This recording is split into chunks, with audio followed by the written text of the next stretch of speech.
Ciao a tutti, quest'oggi in questo video voglio portarvi un mio aneddoto. In realtà, come molti sapranno, io sono un ex ormai nuotatore agonista, ho gareggiato per più di 15-16 anni ad alto livello e diciamo questo anno l'ho dedicato esclusivamente alla parte terrestre perché mi sono rotto il crociato, avevo smesso di nuotare, quindi l'ho dedicato tutto alla parte di riabilitazione e riatletizzazione, visto che il mio obiettivo per quest'anno era quello di intraprendere, diciamo, il triathlon per la prima volta.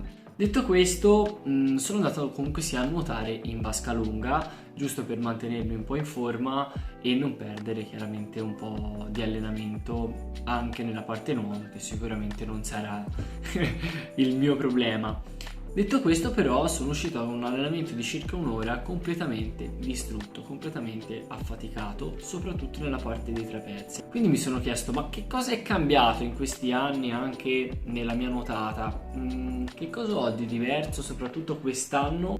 Quindi mi sono messo un po' in realtà a riguardarmi in video con le riprese fatte qualche anno fa e le riprese fatte quest'anno con i video di Swimprove.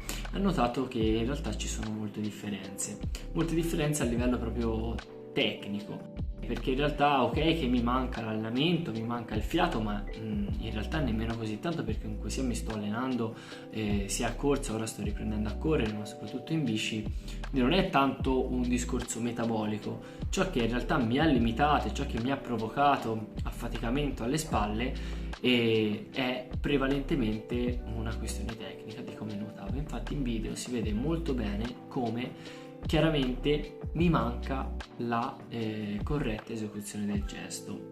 Questo in realtà, ripensandoci, è dovuto prevalentemente a due cause, ovvero il primo, chiaramente non ripetendo il gesto come prima, quindi tutti i giorni e costantemente, sono andata a perdere un po' tutti quei particolari che possono essere appunto la verticalizzazione, l'attivazione scapolare, l'attivazione del dorsale, del pettorale, dei grandi muscoli, mentre vado a compensare, tra virgolette, in fase di trazione con i muscoli un po' più deboli che mi vanno in protezione.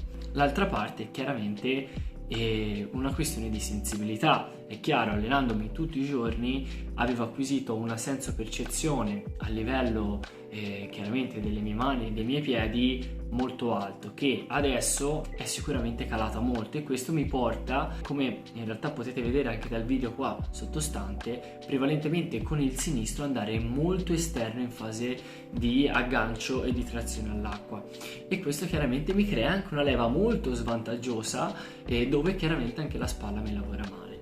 Questo in realtà, questo aneddoto, posso dire, lo vorrei sfruttare e rigirarvi a voi una domanda, ovvero: vi siete mai visti in video? Avete mai confrontato magari la vostra nuotata con una nuotata ideale del vostro compagno, o magari anche semplicemente con la mia? Ecco, a me in realtà riguardarmi in video mi ha aiutato molto, e in realtà è quello che facciamo poi anche con i nostri programmi, ovvero includere una video analisi. Quindi è fondamentale anche in questo sport, perché è chiaro, viene naturale l'associazione nel ciclismo, nella corsa, no? Su l'analisi biomeccanica, però nel nuoto un pochino manca, sia anche un po' per la difficoltà nel farsi video.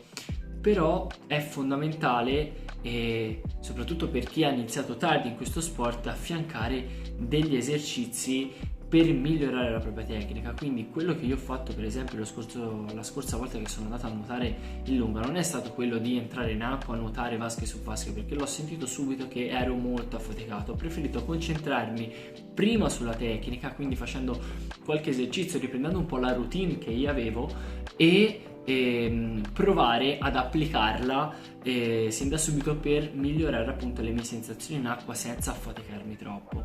Sono ritornato poi in vasca una settimana dopo e direi che andava molto meglio.